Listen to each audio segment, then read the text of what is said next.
Hello from the AC Library, here to help you with a quick video on MLA style. Before you even start writing your paper or speech, you'll likely have done some research. If you use a library database, getting the citation is as simple as clicking on the menu option Cite. Double check the citation though, because sometimes there are mistakes. Make sure to select MLA, and then you can copy and paste this onto your bibliography page, which is called Works Cited in MLA style. You don't include the word page, just works cited, and don't bold the title or make it any bigger. Actually, your entire paper should be set to Times New Roman, 12-point font, double-spaced. If you're using Google Docs, you'll find those settings in the menu at the top of the page.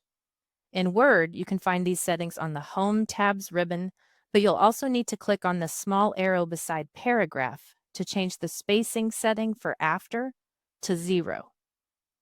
Back on the Works Cited page, your citations should be listed in alphabetical order.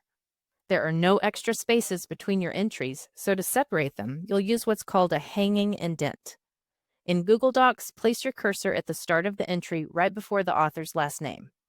Then in the menu at the top of the page, click on Format, then Align and Indent, then select Indentation Options. Under Special Indent, select Hanging, and then type 0.5 in the box. Click on Apply, and this is how each entry should look. In Word, it's even simpler. Just put your cursor at the start of the first line you want indented, or the second line of your citation, and hit Ctrl-T on your keyboard.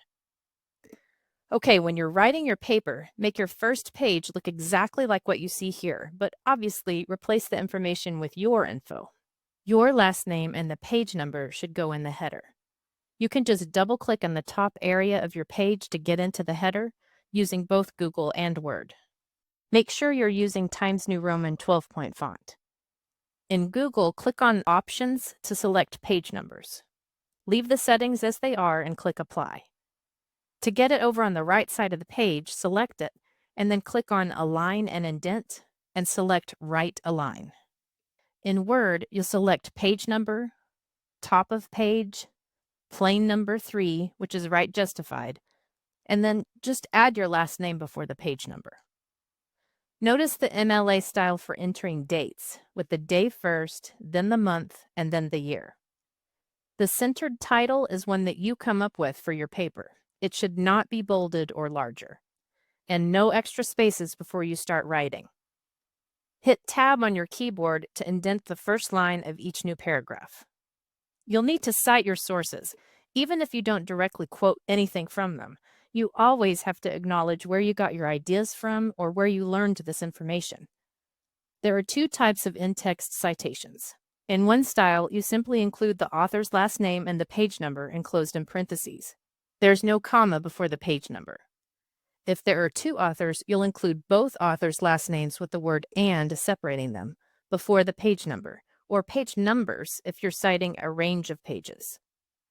If there are 3 or more authors, you'll only list the first author's last name, followed by et al., and then the page number, again with no comma. Notice that there's only one period after the L in all. In the second style of in-text citations, you include the author's or two authors' last names in your own writing. So I could write something like, Smith and Wesson argue that college students who take advantage of resources like the library and tutoring centers are more likely to obtain higher-paying jobs upon graduation. In this case, the author's last names appear in my words, so I don't need to list their names again, but I do need to provide the page number, which I surround in parentheses just before the final period of my sentence. For more comprehensive guidance on MLA, be sure to get help from a tutor at the Writer's Corner. They have an MLA section in their Padlet, which you can find from their homepage. You can also use our LibGuide or the even more detailed LibGuide at the Purdue OWL. And always ask a professional librarian using our chat, which you'll find on our homepage. Our chat service is available until 2 a.m. most days.